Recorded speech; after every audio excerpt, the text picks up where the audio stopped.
धन्यवाद। संयुक्त गठबन्धनले आज आयोजना गरेको कार्यक्रमका सभापति हीरा काजीजी, कार्यक्रमका प्रमुख अतिथि नेकपा माओवादीका केन्द्रीय सचिव विद्यमान साक्यज्यू, नेकपा एकीकृत समाजवादीका नेता रामप्रसाद पोखरेलज्यू, माओवादीको केन्द्रीय सदस्य कल्पना शर्माज्यू, नेपाली कांग्रेस काठमाडौँ जिल्लाका सभापति सबोज कृष्ण बानियाज्यू, यो प्रदेशमा हाम्रो तर्फबाट उम्मेदवार श्यामबहादुर खड्काज्यू, विभिन्न तह र तबकामा रहेर नेपाली कांग्रेस, नेकपा माओवादी, एकीकृत समाजवादी र राष्ट्रिय जनमोर्चाको नेतृत्व गरिरहनुभएका नेता साथीहरू, हाम्रो गठबन्धनका तर्फबाट समानुपातिक उम्मेदवार साथीहरू, यो सभामा उपस्थित आदरणीय आमा बुवा, दिदीबहिनी, दाजुभाइहरू, यहाँहरूको बीचमा बोल्ने क्रमको प्रारम्भमा हार्दिक अभिवादन गर्न चाहन्छु। जोजोलपा, नमस्कार, जय नेपाल, लाल सलाम। समय निकै घर्किसकेको छ, म लामो बोल्न गइरहेको छैन। निर्वाचन असाध्यै नजिक आइसकेको छ। निर्वाचनको मुखमा मतदाताका बीचमा धेरै कुराको प्रतिबद्धता व्यक्त गर्ने विषय, मत आकर्षित गर्ने विषय मात्रै हो भनेर बुझिने परिस्थिति छ। हाम्रो निर्वाचनको अभ्यासमा निर्वाचनमा सबै कुरा गर्छु भन्ने, आकाशको तारा पनि टिपेर ल्याइदिन्छु भन्ने, तर निर्वाचन जितिसकेपछि कहिल्यै भेट नहुने, यस्तो खालको अभ्यास हाम्रा बीचमा रहेको स्थिति छ। जनप्रतिनिधिले जनताका बीचमा गरेको बाचा पूरा नगरेको कारणले आम मतदाताका बीचमा राजनीतिप्रति एकदमै धेरै अविश्वास बढेको स्थिति छ। नेतृत्वप्रति अविश्वास मात्रै होइन, घृणा बढेको स्थिति पाइन्छ। त्यसकारण म निर्वाचनमा मत माग्दै गर्दा हुन सक्ने विषयहरू मात्रै प्रस्तुत गर्न चाहन्छु। आज संघीय सांसदको उम्मेदवार हुँदै गर्दा नीति बनाउने विषय गरेर मात्रै पुग्ने अवस्था छैन। विकासका कुराहरू सँगसँगै अगाडि लिएर जानुपर्ने अवस्था छ। राजधानीमा हामीलाई धेरै समस्या छैन भन्ने लाग्छ। बाहिरबाट हेर्दा राजधानी एकदमै धेरै पूर्वाधारहरूले विकसित भएको जस्तो पनि देखिन्छ, तर राजधानी भित्रभित्रै छिर्दा, राजधानीको कुना काप्चातिर जाँदा राजधानीमा भित्र पनि कर्णाली जस्तै ठाउँहरू भेटिन्छ। राजधानी भित्र पनि केही पनि नभएको अवस्था देखिन्छ। राजधानी भित्र एकदमै धेरै समस्या भएको हामीले देखिरहेका छौं। यही क्षेत्रमा अथवा यही टोखा जुन नेपालको सबैभन्दा प्राचीन नगरी हो, नेपालको सबैभन्दा पुरानो नगरी हो, यो टोखाको विकासका निम्ति जे जस्तो कामहरू अगाडि बढाइनु पर्ने थियो ती कामहरू अगाडि बढेको स्थिति छैन। टोखामा खानेपानीको समस्या छ। खानेपानीको समस्या समाधान गर्नका निम्ति यहाँ ठोस ढंगको काम कदम चालिएको स्थिति छैन।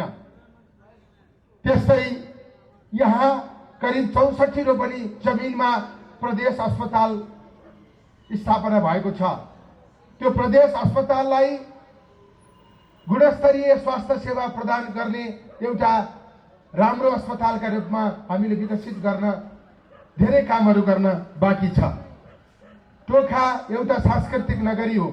टोखा मात्रै होइन, यो काठमाडौँको क्षेत्र नम्बर 5 नै एउटा सांस्कृतिक नगरी हो।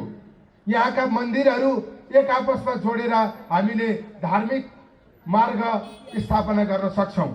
चण्डेश्वरी मन्दिर, महादेव मन्दिर, नारायण मन्दिर,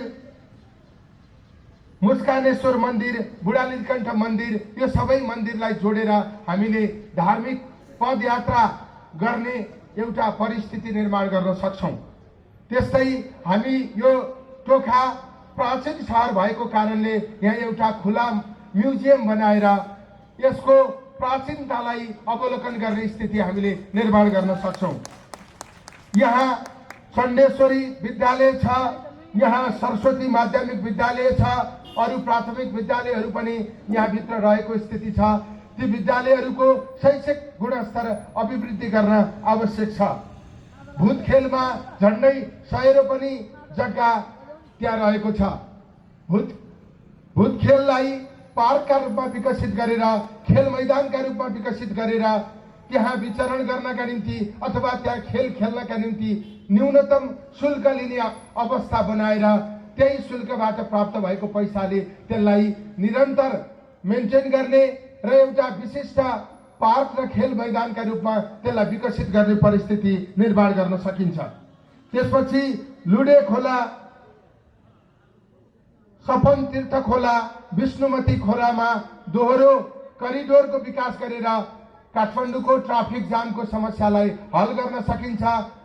काठमाडौँ भित्रबाट, रिङ रोड भित्रबाट यतातिर आउने निकास सहज बनाउने स्थिति निर्माण गर्न सकिन्छ। यहाँ आजभन्दा 16 वर्ष अगाडि सुरुङ मार्गको चर्चा भएको थियो, तर त्यो सुरुङ मार्ग चर्चा भयो, अलपत्र स्थितिमा छ। त्यसको काम अगाडि बढ्न सकेको छैन।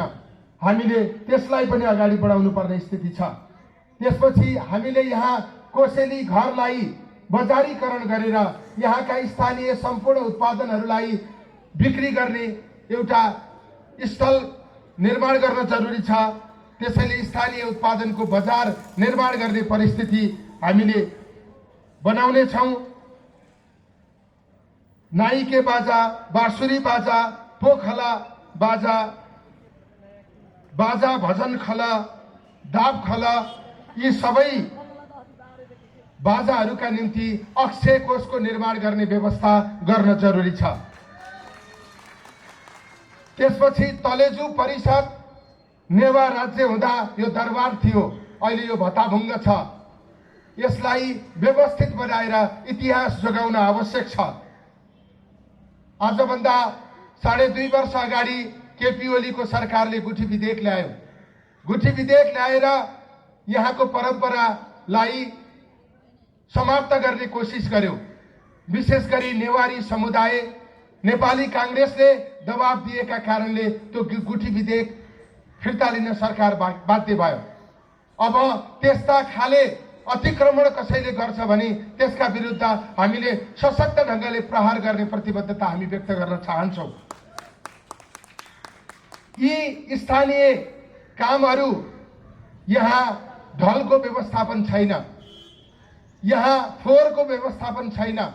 यो सबै कामहरूलाई व्यवस्थित गरेर अगाडि लाने प्रतिबद्धता हामी यहाँहरूका बीचमा व्यक्त गर्न चाहन्छौं। यो स्थानीय विषयहरू मात्रै होइन, हामीले राष्ट्रिय विषयहरूको पनि नेतृत्व गर्ने गरी हामीले थुप्रै प्रतिबद्धताहरू, थुप्रै विषयहरू हामीले यहाँहरूका बीचमा ल्याएका छौं। हामीले भनेका छौं, प्रतिभा भएका नागरिकहरू पलायन हुने स्थिति भयो भने देश बन्न सक्दैन। त्यसैले प्रतिभा पलायनताको जुन स्थिति छ, हामीले त्यसलाई नीतिगत रूपमै अन्त्य गर्ने परिस्थिति निर्माण गर्नेछौं भनेर हामीले भनेका छौं। त्यसपछि हाम्रो असाध्यै धेरै परनिर्भरता भयो। यो आयातमूलक अर्थतन्त्रले नेपालको आर्थिक विकास हुन सक्दैन। हामीले नेपालमा उत्पादन गरेर कुनै चीज विदेशी बजारमा लान सक्दैनौं, तर नेपालका युवाहरूलाई हामीले विदेशी बजारमा श्रम गर्न बाध्य बनाएको स्थिति छ। युवा जो नेपालभित्र बस्नु पर्थ्यो उसलाई हामीले बाहिर पठाएका छौं। नेपालको उत्पादन विदेशी बजारमा लानु पर्थ्यो, हामीले कुनै पनि उत्पादन लान सकेको स्थिति छैन।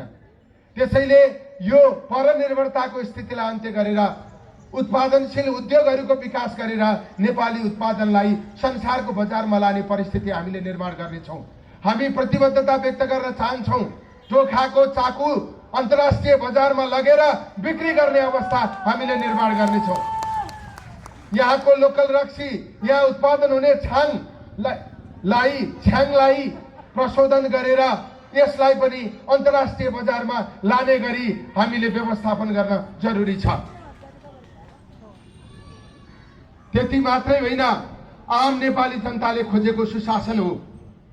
हामीले आफूसँग भएको योग्यता क्षमताका आधारमा अवसर पाउनुपर्छ भनेर हामीले भनिरहेका छौँ।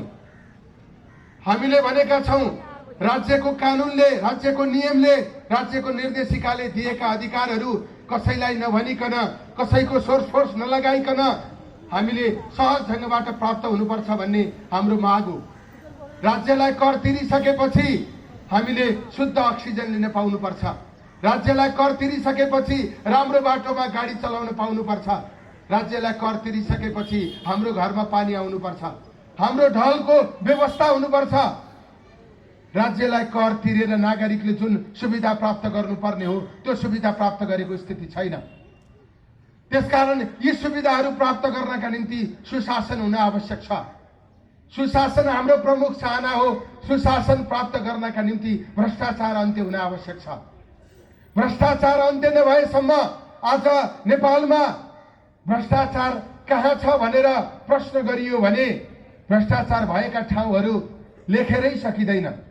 भ्रष्टाचार कहाँ छैन भनेर भन्दा नभएको ठाउँ भेटिँदैन। त्यसैले भ्रष्टाचार अन्त्य गर्नका निम्ति हामीले अभियान सञ्चालन गर्ने प्रतिबद्धता म व्यक्त गर्न चाहन्छु। हामी निर्वाचित भएर गएपछि संसदमा भ्रष्टाचार विरुद्ध संकल्प प्रस्ताव पेश गर्ने प्रतिबद्धता हामी व्यक्त गर्न चाहन्छौँ। आज नेपाली राजनीतिलाई यति धेरै दूषित कसले बनायो? आज राजनीतिका प्रति यति धेरै अविश्वास कसले बढायो? आज नेतृत्वका प्रति यति धेरै अविश्वास र घृणा कसले बढायो? के राजनीति गर्ने मान्छे सबै खराब हुन्? एमालेका मान्छे सबै खराब हुन्? कांग्रेसका या माओवादीका मान्छे सबै खराब हुन्? राजनीति निष्ठापूर्वक गर्ने मान्छेहरू पनि यहाँ धेरै हुनुहुन्छ। समाजका निम्ति योगदान गर्नका निम्ति राजनीति गर्नुभएका इमानदार व्यक्तिहरू पनि यहाँ धेरै हुनुहुन्छ। तर केही पात्रहरूका कारणले राजनीति दूषित भएको छ। जसरी एउटा टोकरीमा 2-4वटा सुन्तला कुह्यो भने टोकरीभरिका सबै सुन्तलाहरू कुहिने खतरा हुन्छ। राजनीतिभित्र 2-4 जना विकृत पात्रले नेपालको समग्र राजनीतिलाई सम्पूर्ण रूपमा विकृत बनाएको स्थिति छ। त्यसकारण हामीले राजनीतिलाई विश्वासिलो बनाउनका निम्ति त्यस्ता पात्रहरूको पहिचान गर्न जरुरी छ। त्यस्ता पात्रहरूलाई राजनीतिबाट बाहिराउन जरुरी छ। आजको यो भ्रष्टाचारको समस्या अन्त्य नभएसम्म हामीले मुलुकलाई अगाडि बढाउन सक्ने स्थिति छैन। आम मान्छेलाई सन्तुष्ट बनाउन सक्ने स्थिति छैन। निराशा दिन प्रतिदिन चुलिँदै गएको अवस्था छ। आम युवाहरू राजनीतिप्रति टाढिने स्थिति बनेको छ। त्यसकारण यो भ्रष्टाचारको यो अवस्थालाई अन्त्य गर्ने गरी हामी अगाडि बढ्ने प्रतिबद्धता हामी व्यक्त गर्न चाहन्छौँ। आज गठबन्धनको माध्यमबाट हामी निर्वाचनमा आएका छौँ। हामी यो पनि प्रतिबद्धता व्यक्त गर्न चाहन्छौँ। हिजो 74 मा ओलीजीले नेतृत्व गर्नुभएको जस्तो गठबन्धन यो होइन। 74 सालमा ओलीजीको नेतृत्वमा गठबन्धन भयो। उहाँ नै प्रधानमन्त्री हुनुभयो। तर उहाँलाई जसले प्रधानमन्त्री बनाउनु भएको थियो उहाँहरूलाई नै उहाँले त्यो गठबन्धनबाट आफ्नै पार्टीबाट गलत्याउने परिस्थिति निर्माण गर्नुभयो, अपमान गर्नुभयो। सँगसँगै अगाडि बढेर देशलाई स्थिरता दिने बाटोतिर होइन, संविधानमाथि प्रहार गरेर देशमा अस्थिरता बढाउने खतरा बढ्यो। त्यसकारणले देशलाई त्यो खतराबाट मुक्त गराउनका निम्ति, नेपालको संविधान जोगाउनका निम्ति नयाँ ढङ्गको गठबन्धन हामीले बनाएका छौँ। त्यो गठबन्धनले संविधानलाई रक्षा गर्नेछ, संविधानलाई कार्यान्वयन गर्नेछ र मुलुकलाई स्थिरता दिनेछ। हामी प्रतिबद्धता व्यक्त गर्न चाहन्छौँ। निर्वाचनपछि गठबन्धनको सरकार बन्दै गर्दा हामीले केवल गणितमा आधारित गठबन्धन गर्ने छैनौँ। को मन्त्री र को प्रधानमन्त्री हुने भन्ने कुरा मात्रै हाम्रो गठबन्धनको प्रमुख आधार हुने छैन। हामीले गठबन्धन गर्दा भन्ने छौँ हाम्रो गठबन्धनको सरकार 5 वर्ष टिक्नेछ। हामीले संसद विघटन गर्ने छैनौँ। 5 वर्षसम्म मुलुकमा एउटा स्पष्ट खाका बनाएर हामीले काम गर्नेछौँ। स्थिरता, देशको उन्नतिका निम्ति, विकासका निम्ति हामीले प्रयोग गर्नेछौँ। हाम्रो समृद्धिको आधार एउटा प्रष्ट दृष्टिकोण अगाडि सारेर हामीले निर्माण गर्नेछौँ। नेपालको प्राथमिकता के हो? नेपाल कुन कुन क्षेत्रमा अगाडि बढ्न सक्छ? राज्यले लगानी कहाँ कहाँ गर्नुपर्छ? अनि आर्थिक विकासको आधार के हो? यो कुरा प्रष्ट बनाएर हामीले गठबन्धनको सरकार निर्माण गर्ने त्यो सरकारले स्थिरता, विकास र समृद्धि सबै दिने परिस्थिति हामीले बनाउने छौँ। आज हामीले राष्ट्रिय राजनीति अथवा राष्ट्रिय एजेन्डाहरू तय गर्ने सन्दर्भमा हामी विभाजित भएर होइन, मिलेर अगाडि जान सक्यौँ भने हामीले देशमा समृद्धि ल्याउन सक्छौँ। हाम्रो साझा परराष्ट्र नीति हुन आवश्यक छ, हाम्रो साझा शिक्षा नीति हुन आवश्यक छ, हाम्रो साझा स्वास्थ्य नीति हुन आवश्यक छ। गरिबीलाई कसरी परास्त गर्ने भन्ने बारेमा हाम्रो साझा दृष्टिकोण हुन आवश्यक छ। त्यसैले यी एक्लै गएर भन्दा मिलेर देशका निम्ति काम गर्ने परिस्थिति हामीले बनायौँ भने त्यो सार्थक हुन सक्छ। त्यस अर्थमा हामीले यो गठबन्धनलाई मुलुकका निम्ति, आम नागरिकका निम्ति प्रयोग गर्ने अथवा यो गठबन्धनलाई विकसित गर्ने गरी अगाडि बढ्ने प्रतिबद्धता म व्यक्त गर्न चाहन्छु। हामीले भनेका छौँ काठमाडौँ अथवा राजधानीलाई पनि सफा गर्छौँ, राजनीतिलाई पनि सफा गर्छौँ। हामीले नेपालको विकास पर्यटकहरू बोलाएर गर्ने भनेका छौँ। नेपालमा लाखौं पर्यटक भित्राएर हामीले आर्थिक विकास गर्ने भनेर भनिरहेका छौँ।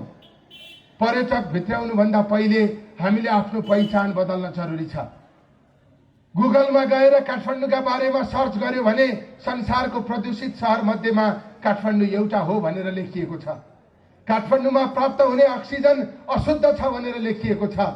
काठमाडौँका खोला नालाहरू फोहोर छन्, त्यहाँ पानी बग्दैन, ढल बग्छ भनेर लेखिएको छ।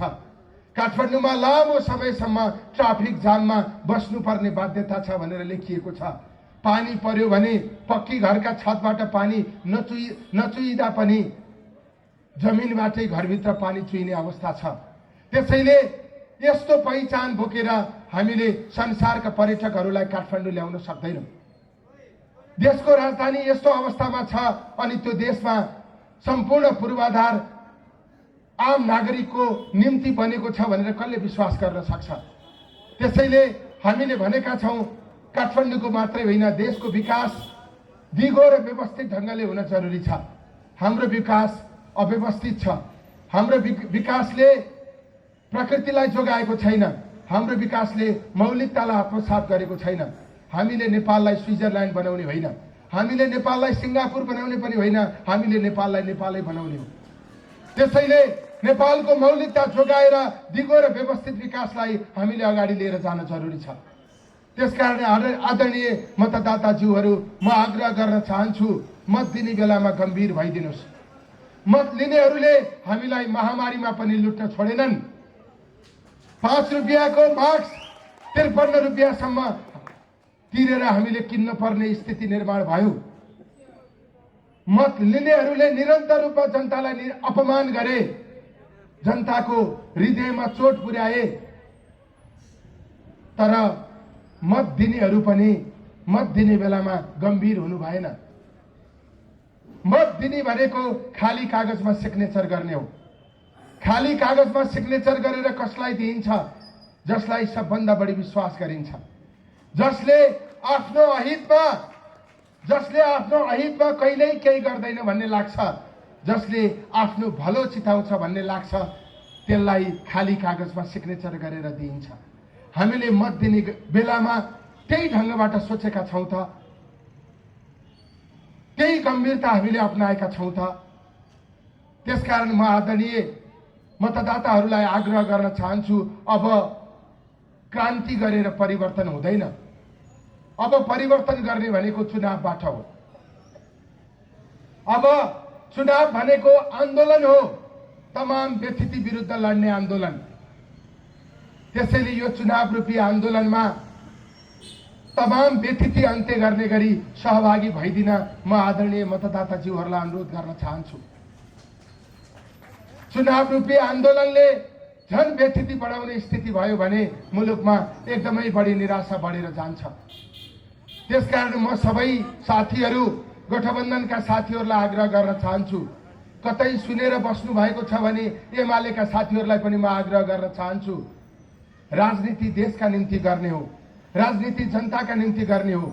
राजनीतिमा सबभन्दा बढी इमानदारीता चाहिन्छ। राजनीति बेमानहरूले गर्ने हो भन्ने कुरा स्थापित हुनु हुँदैन। राजनीति स्वार्थीहरूले गर्ने हो भन्ने कुरा स्थापित हुनु हुँदैन। राजनीति मा सेवक हुनुपर्छ। त्यसकारण म आग्रह गर्न चाहन्छु, यो आजको राजनीतिप्रतिको जुन बुझाइ छ त्यसलाई हामीले बदल्न आवश्यक छ। हामीले हाम्रो अस्तित्व राख्ने हो भने, हाम्रो दलहरूको अस्तित्व राख्ने हो भने राजनीति सेवाका निम्ति हो भन्ने कुरा हामीले स्थापित गर्न आवश्यक छ।